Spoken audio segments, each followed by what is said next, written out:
Hello guys, this is Aziz Qureshi. Welcome back to channel Beginners. After a long time, I'm going to upload classes, and classes will be based on medical in topic there is a blood pressure. So today we will discuss about the blood pressure, that what is the blood pressure, what is the factor affecting the blood pressure, and what is the mechanism which our body play and homeostasis to control the blood pressure. ठीक है, तो first one अगर मैं बात करूँ blood pressure की, तो एक चीज़ ध्यान रखना कि सबसे पहले जो ब्लड प्रेशर जो है ना मेजर किया गया था वो किया गया था हॉर्स के अंदर, घोड़े के अंदर। और कब किया गया था? वो किया था 1933 के अंदर। किसने किया था? स्टीफन ने किया था। समझ में आया? अब मेथड के बारे में मैं आपको आगे बताऊँगा कौन कौन से मेथड से किया था। तो पहले बार बात करते हैं कि ब्लड प्रेशर एक्चुअली में है क्या है कि blood pressure is the force on wall of artery. Blood vessels पे क्या है? ब्लड वेसल्स के अंदर में भी आर्टरी में भी वेन। ठीक है, तो यहाँ पे क्या है, आर्टरी के अंदर जो फोर्स लगता है आपका किसके थ्रू लगाया जाता है? Excited by the pulsating blood, blood के थ्रू जो कहाँ से आ रहा है, कौन पंप कर रहा है उसको, हार्ट कर रहा है, that is called blood pressure. तो क्या बोल सकता हूँ ब्लड प्रेशर के लिए? BP is force on wall of the artery excited by the pulsating blood from the heart, that is called blood pressure. अब देखो ब्लड प्रेशर क्यों मेजर करना जरूरी है? क्योंकि ब्लड प्रेशर को हम लोग काउंट करते हैं किसके अंदर? वाइटल साइन के अंदर। रेस्पिरेशन, ब्लड प्रेशर, टेम्परेचर और पल्स, और फिफ्थ होता है पेन। तो ये अपने क्या होते हैं? 5 वाइटल साइंस होते हैं, बिकॉज ये हमारी बॉडी के लिए क्या है, बहुत ही ज़्यादा नेसेसरी है। अगर बॉडी में कोई भी अल्ट्रेशन आता है, सबसे पहले कंडीशन जो है ना, वो सबसे पहले डॉक्टर जो असेस करते हैं ना, वाइटल साइंस करते हैं कि एक्चुअली में इसका वाइटल साइन क्या क्या है। ठीक है, हाइपर है, हाइपो है, कौन सी कंडीशन में आ रहा है। तो अपन क्या बोल सकते हैं कि ब्लड प्रेशर जो है ना, बीपी। अब देखो बीपी को मैं एक टर्म में लिख रहा हूँ, इसके लिए मैं बोलता हूँ कि perfusion of blood, perfusion of blood, इसको मैंने बीपी नाम दिया। अब मैंने इसको बीपी नाम क्यों दिया? देखो परफ्यूजन जो वर्ड है ना, अपने आप में एक कंडीशन अलग आती है अपने मेडिकल के अंदर में भी, हाइपो परफ्यूजन और हाइपर परफ्यूजन। ये आपको आगे समझ में आ जाएगा। पहले हमें मीनिंग लगाना है कि एक्चुअली में परफ्यूजन क्या है। तो परफ्यूजन का मतलब क्या है कि किसी भी पर्टिकुलर टिश्यूज़ को जितनी भी अमाउंट के अंदर, नॉर्मली एक हेल्दी पर्सन के अंदर मैं बात कर रहा हूँ, तो उसको जिस हिसाब से जितनी रेट में उसको ब्लड सप्लाई हो रही है, उसकी एडुकेट क्वांटिटी के अंदर जिसमें वो पर्टिकुलर सेल और टिश्यू सर्वाइव कर सके, दैट इज कॉल्ड परफ्यूजन। ठीक है, तो परफ्यूजन जो है ना, वो एक्चुअली में रिलेट करता है बीपी से अपने आप में। क्योंकि कंडीशन में क्या होता है कि जब हम लोग लाइन डाउन में होते हैं, जब लेटे हुए होते हैं, उस कंडीशन में क्या होता है, अपना जो ब्लड का जो फ्लो है वो ब्रेन और टोज के अंदर रेगुलर अपन क्या बोल सकते हैं कि बैलेंस में है। But that time we are standing in, हम लोग खड़े होते हैं, उस टाइम पे क्या होता है कि कुछ ना कुछ ब्लड प्रेशर जो है ना वो एलिवेट डाउन आता है। उस कंडीशन में मैकेनिज्म अपने काम में आती है, वो मसल्स आती है कि मसल्स अपनी जो वेन्स है जो टोज के अंदर, उनको क्या करती है, कॉन्स्ट्रिक्ट करती है। ठीक है, इस हिसाब से ब्लड प्रेशर जो है उसको रेगुलेट किया जाता है। तो अगर मैं बात करूँ बीपी की, तो उसका जो फॉर्मूला होता है वो क्या होता है? बीपी जो है वो उसका क्या होता है? डायस्टोल, या फिर आप बोलते हैं सिस्टोल बटे डायस्टोल। देखो उसको 2 तरीके से समझाऊंगा आपको। एक, अगर मैं हार्ट की बात करूं, अगर बीपी की नॉर्मल अगर बात करें तो बीपी के लिए क्या बोल सकते हैं कि सिस्टोल बटे डायस्टोल। कि सिस्टोल और बटे डायस्टोल जो है, इसको अपन क्या बोलते हैं? ब्लड प्रेशर बोलते हैं। अब देखो सिस्टोल क्या है और डायस्टोल क्या है, ये समझना बहुत ज़रूरी है। इसके लिए क्या है कि फॉर एग्जांपल जैसे ये हार्ट है, ये हार्ट है, ये अओर्टा है। तो इस कंडीशन में क्या बोलता हूँ कि जब आपका हार्ट कॉन्स्ट्रिक्ट करता है, नहीं हार्ट का कॉन्स्ट्रक्शन होता है, उस कंडीशन में क्या होगा कि ब्लड का फ्लो होता है किसके अंदर? अओर्टा के अंदर। और ये जो फ्लो जो है वो क्या करता है? एक फोर्स क्रिएट करता है एक मैक्सिमम और पीक लेवल तक, that is called systolic pressure, that is called systolic pressure. अब बात करें डायस्टोलिक की, तो डायस्टोलिक की मैं क्या बोल सकता हूँ कि जब आपका वेंट्रिकल रिलैक्स होते हैं, उस टाइम पे आपका ब्लड रिमेन रहता है किसके अंदर? अओर्टा के अंदर। उस टाइम पे जो प्रेशर अराइज हो रहा है, that is called diastole pressure, that is called diastole pressure. समझ गए मेरी बात? तो बीपी जो है उसको क्या बोल सकता हूँ? सिस्टोल बटे डायस्टोल। अब देखो एक्चुअली में होता क्या है कि सिस्टोल किस पे डिपेंड करता है, डायस्टोल किस पे डिपेंड करता है। अब नॉर्मली अपन बात करें ब्लड प्रेशर की, तो ब्लड प्रेशर एक हेल्दी एडल्ट के अंदर कितना होता है? एक हेल्दी एडल्ट के अंदर कितना होता है 120/80 mm ऑफ Hg। ये एक हेल्दी एडल्ट का क्या है ब्लड प्रेशर है। अगर हम लोग ओल्ड एज की बात करें तो ओल्ड एज में हमें कितना देखने को मिलता है, may be 140 to 90 mm of Hg तक देखने को मिल सकता है। तो इसका मतलब ये थोड़ी ना है कि जो ओल्ड एज के पर्सन है उनको बीपी है, हाई ब्लड प्रेशर है, नहीं ऐसा नहीं है। देखो ये कंडीशन क्या है कि 140 और 90 ये ओल्ड एज के अंदर क्यों देखने को मिला, क्योंकि हमें पता है कि अपनी जो ब्लड वेसल्स है उस ब्लड वेसल्स की एक क्वालिटी होती है जिसको बोलते हैं हम लोग इलास्टिसिटी, कि ब्लड का अगर क्या है प्रेशर आउटवर्ड लगेगा तो उसको वो क्या करती है कॉन्स्ट्रिक्ट करने का काम करती है, रोकने का, उसके अगेंस्ट एक प्रेशर लगता है। इसको बोलते हैं हम लोग क्या बोलते हैं ब्लड वेसल्स की इलास्टिसिटी बोलते हैं। जब पर्सन ओल्ड एज में जाता है ना उस समय उसकी क्या होती है, उस टाइम पे उनकी जो ब्लड वेसल्स हैं उनकी इलास्टिसिटी जो है वो क्या हो जाती है, लॉस हो जाती है थोड़ी बहुत। और इलास्टिसिटी अगर उनकी जो लॉस होती है ना उस वजह से उनका बीपी जो है ना जब आप मेजर करते हो उस टाइम पे क्या है आपको 140 तक यानी थोड़ा बढ़ा हुआ देखने को मिलता है। तो इसका मतलब ये नहीं कि ओल्ड एज के पर्सन जो है वो किस में जा रहे हैं, हाइपरटेंशन में जा रहे हैं। समझ में आए मेरी बात। चलो अब बात करते हैं कि सिस्टोल किस पे डिपेंड करता है, डायस्टोल किस पे डिपेंड करता है। अब ज़रूरी थोड़ी ना कि आप किसी का पर्सन का बीपी असेस कर रहे हो तो उसमें आपको 120 नॉर्मल देखने को मिलेगा, 80 ही देखने को मिलेगा। मे बी आपको 120 तो नॉर्मल है लेकिन 80 से आपको वो देखने को मिल रहा है, मतलब डायस्टोल आपको ज़्यादा देखने को मिल रहा है, या फिर डायस्टोल नॉर्मल है तो सिस्टोल आपको बढ़ा हुआ देखने को मिल रहा है। उस बेस पे क्या करते हैं डॉक्टर्स जो है ना वो मेडिकेशन को प्रिस्क्राइब करते हैं। वो कैसे करते हैं वो आगे मैं आपको बताऊंगा, कि अपनी बॉडी के अंदर कौन सी मैकेनिज्म है, कौन सी ड्रग कहाँ काम करेगी, वो चीज़ भी आपको मैं बताऊंगा। तो सिस्टोल और डायस्टोल देखो ये कैसे डिपेंड करती है, इधर देखना।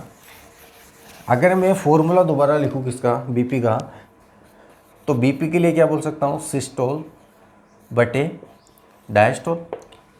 अब ये ध्यान रखना एक चीज़ आप, कि सिस्टोल हमेशा बराबर होता है किसके, ब्लड वॉल्यूम के। किसके बराबर होता है, ब्लड वॉल्यूम के।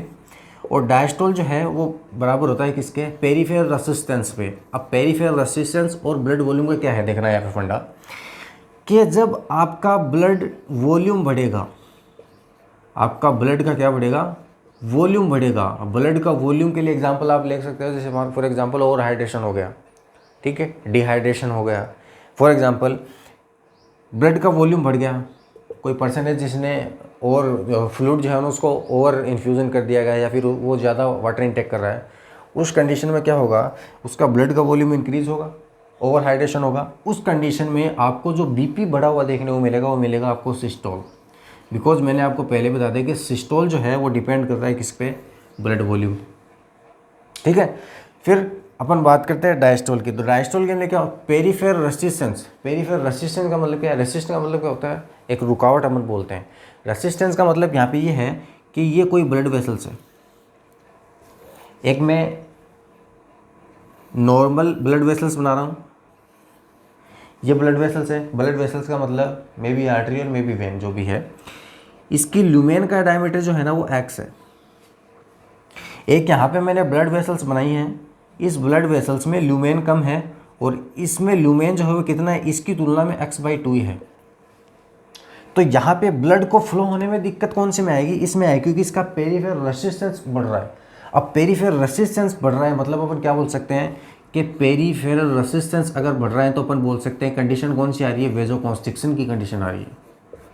कौन सी कंडीशन आ रही है, वेजोकॉन्स्ट्रिक्शन की कंडीशन आ रही है। अगर मैं बोलूँ कि पेरिफेरल रेसिस्टेंस डिक्रीज हो रहा है मतलब कम है, मीन्स अपन क्या बोल सकते हैं, वेजो डायलेशन की कंडीशन है। कौन सी कंडीशन है, वेजो डायलेशन की कंडीशन है। यहाँ पर ट्रीटमेंट्स आते हैं आपके, आप आगे बताऊंगा मैं। तो मैं क्या बोल सकता हूँ कि अगर मैं ब्लड को कॉन्स्ट्रिक्ट करूँ मेडिकेशंस के थ्रू, वो मेडिकेशंस मैं आपको आगे बताऊंगा, तो पेरिफेरल रेसिस्टेंस क्या होगा, इंक्रीज होगा। यानी फॉर एग्जांपल किसी का आपने बीपी असेस किया, उस कंडीशन में क्या हुआ कि उसकी आपको डायस्टोल बढ़ा हुआ देखने को मिला है। तो किसी ने पूछा कि ये सिस्टोल तो उसका नॉर्मल है, आप डायस्टोल क्यों बढ़ा हुआ है, तो ये समझ लो कि उसका ब्लड वेसल जो है ना वो ब्लड वेसल्स कॉन्स्ट्रिक्ट हो रखी है, उस वजह से आपको डायस्टोल जो है ना वो बढ़ा हुआ देखने को मिल रहा है। तो मैं क्या बोल सकता हूँ कि सिस्टोल जो है वो डिपेंड करता है ब्लड वॉल्यूम पे, कि अगर ब्लड का वॉल्यूम बढ़ेगा तो सिस्टोल बढ़ा हुआ देखने को मिलेगा। अपन देखते हैं ना नॉर्मली, फॉर एग्जांपल किसी को अगर वॉमिटिंग हो गई, किसी को डायरिया हो गया, तो उनमें ब्लड का जो जो फ्लूइड जो है वो फ्लूइड क्या हो गया, लॉस हो गया। अब फ्लूइड उसमें लॉस हो गए तो उस कंडीशन में क्या बोल सकते हैं हम लोग, डिहाइड्रेशन की कंडीशन है, और डिहाइड्रेशन की कंडीशन में अपन क्या बोल सकते हैं कि ब्लड का वॉल्यूम जो है वो क्या होगा, कम हो रहा है डिहाइड्रेशन में। अब ब्लड का वॉल्यूम अगर कम हो रहा है तो बीपी कौन सा आपको देखने को मिलेगा, सिस्टोल देखने को मिलेगा। समझ में आया मेरी बात? या तो डायरिया है या फिर वोमिटिंग, अगर पेशेंट जिसको परसिस्टिंग वोमिटिंग या फिर डायरिया हो रहे हैं ना, उनमें आप असेस कर लेना। अगर डिहाइड्रेशन की कंडीशन में उनका बीपी सिस्टोल आपको जो है वो डाउन देखने को मिलेगा। ठीक है, फिर डायस्टोल की बात करें तो डायस्टोल आपका डिपेंड करता है पेरिफेरल रेजिस्टेंस पे। समझ में आया मेरी बात? अब नॉर्मल अगर फिनोमिना की अपन बात करें तो नॉर्मल फिनोमिना में अपनी बॉडी जो है वो अपने आप को कैसे होम्योस्टेसिस में रखती है, ये देखना। एक सिस्टम आता है RASS सिस्टम, उस कंडीशन में देखो क्या होता है कि ये एक में ब्लड वेसल्स बना रहा हूँ, ये कोई भी ब्लड वेसल्स है, ये मैंने एक ब्लड वेसल्स बनाई है, ठीक है। यहाँ पे नॉर्मल बीपी कैसे कंट्रोल होता है वो देखना है हमें। यहाँ पे लीवर है, देखो लीवर क्या करता है, लीवर एक प्रोटीन जनरेट करता है जिसको बोलते हैं हम लोग एंजियोटेंसिनोजन। क्या जनरेट करता है, एंजियोटेंसिनोजन। अल्फा 2 होती है ये, अल्फा 2 ग्लोबुलिन भी बोलते हैं इसको, वैसे एक हार्मोन का काम भी करता है। ये हो गया एंजियोटेंसिनोजन। जैसे एंजियोटेंसिनोजन लीवर से किस में आया, ब्लड में आया, यहाँ पर आपका एक किडनी से रेनिन सीक्रेट होता है। किडनी से क्या सीक्रेट होता है, रेनिन सीक्रेट होता है। ये रेनिन क्या करता है, एंजियोटेंसिनोजन को किस में कन्वर्ट कर देता है, एंजियोटेंसिन फर्स्ट में कन्वर्ट कर देता है। किस में कन्वर्ट करता है, फर्स्ट में कन्वर्ट करता है। फिर एंजियोटेंसिन फर्स्ट जो है, यहाँ पे लंग्स से एक एंजाइम रिलीज होगा जिसको बोलते हैं हम लोग ACE, इसको बोलते हैं AC का मतलब एंजियोटेंसिन कन्वर्टिंग एंजाइम। आपने AC इनहिबिटर्स जो है ना वो ड्रग्स होती हैं, जैसे रैमाप्रिल, एनारेप्रिल, जो बीपी वाले पेशेंट में देते हैं, वो यहाँ पे काम करेगी, मैं बताऊँगा आपको।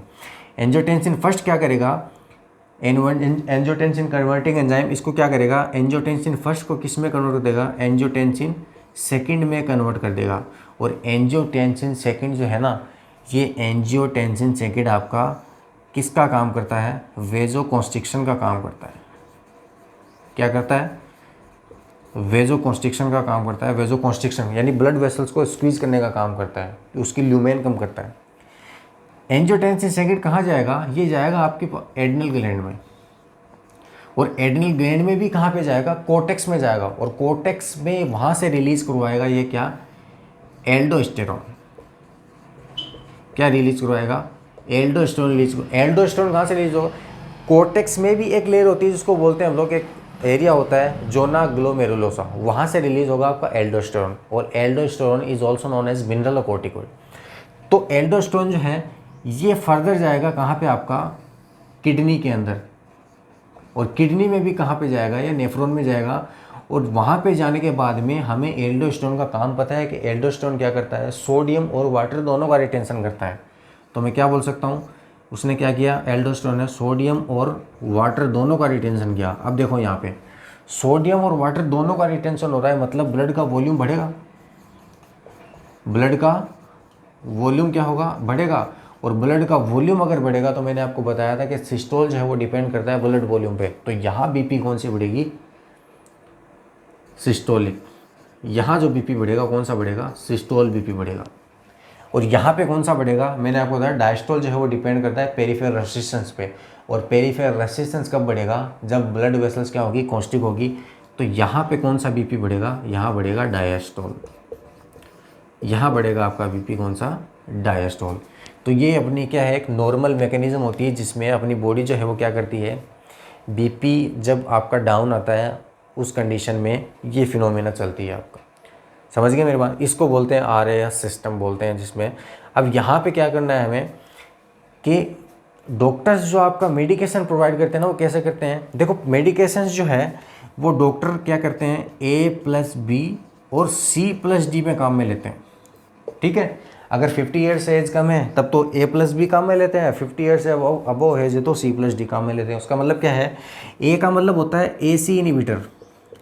AC इनहिबिटर का मतलब क्या है कि देखो यहाँ पे अगर मैं इस AC को इनहिबिटर करूँ तो उस कंडीशन में एंजियोटेंसिन फर्स्ट है वो सेकंड में कन्वर्ट नहीं होगा, और एंजियोटेंसिन फर्स्ट सेकंड में कन्वर्ट नहीं होगा ना तो वेजो कॉन्स्ट्रिक्शन नहीं होगा, और वेजो कॉन्स्ट्रिक्शन नहीं होगा तो डायस्टोल बढ़ा हुआ नहीं देखने को मिलेगा, नॉर्मल है।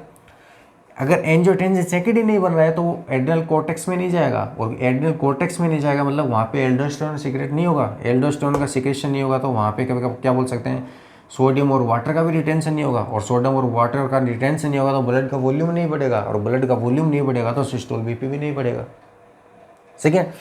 दूसरा, बीटा ब्लॉकर्स। बीटा ब्लॉकर्स का मतलब यहाँ पे क्या करते हैं, बीटा जो सेल्स है ये क्या करता है आपका, बीटा ब्लॉकर्स के लिए अपन क्या बोलते हैं कि जिसके पीछे क्या लगे, लोल लगे, एटिनोलोल। ठीक है, इनको अपन क्या बोलते हैं, लेविटालोल है। ये क्या है, बीटा ब्लॉकर्स हैं। अब बीटा ब्लॉकर जो हैं वो क्या करते हैं, आपके हार्ट बीट तो कम करते हैं बट साथ में क्या करते हैं, वेजो डायलेशन का भी काम करते हैं।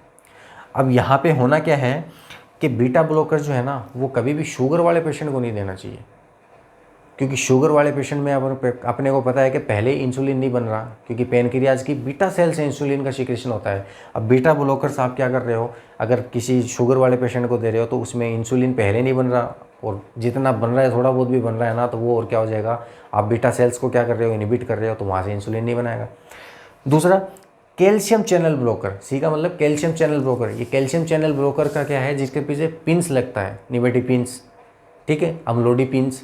ये क्या है, कैल्शियम चैनल ब्रोकर है। ये क्या करती है, ब्लड को वेजो कॉन्स्ट्रिक्शन नहीं होने, ये ब्लड वेसल्स को क्या करती है, उसका जो अपन क्या बोलते हैं कैल्शियम आयन को ब्लॉक कर देती है, जिससे क्या नहीं होता, ब्लड का कॉन्स्ट्रिक्शन नहीं होता। और ब्लड का अगर कॉन्स्ट्रिक्शन नहीं होगा तो डायस्टोल नहीं बढ़ा हुआ देखने को मिलेगा। समझ गए। नेक्स्ट, डी की बात हुई तो डी का मतलब होता है डायूरेटिक्स। डायूरेटिक्स में आपके जैसे फ्रूसामाइड, ठीक है, ये डायूरेटिक्स हैं। ये क्या करती हैं आपकी, ये आपकी जो यूरिन आउटपुट है उस यूरिन आउटपुट को डबल कर देती हैं। अब यूरिन आउटपुट को डबल करेगी मतलब यूरिन बहुत ज़्यादा बाहर निकलेगा। अब यूरिन बाहर निकलेगा तो मतलब कहने का क्या है, सोडियम को वो कहीं ना कहीं इनहिबिट करेंगी। अब सोडियम शरीर से जाएगा ना तो साथ में वाटर लेके जाएगा, तो ब्लड वॉल्यूम क्या होगा, कम होगा, और ब्लड वॉल्यूम कम होगा तो क्या होगा, सिस्टोल बीपी आपको बढ़ा हुआ देखने को मिलेगा। तो इन 4 मेडिकेशंस में आपको देखना पड़ता है कि बीपी कौन सा बढ़ा हुआ है, कौन सी कंडीशन है। ठीक है, तो next we will discuss the method and आगे जो भी इसके जो मेथड होते हैं, कौन कौन से साउंड्स हमें देखने को मिलते हैं, क्या ऑपरेटर्स अपन काम में लेते हैं, वो नेक्स्ट क्लास में हम लोग डिस्कस करेंगे। अगर वीडियो पसंद आए तो लाइक और सब्सक्राइब जरूर करें। Thank you.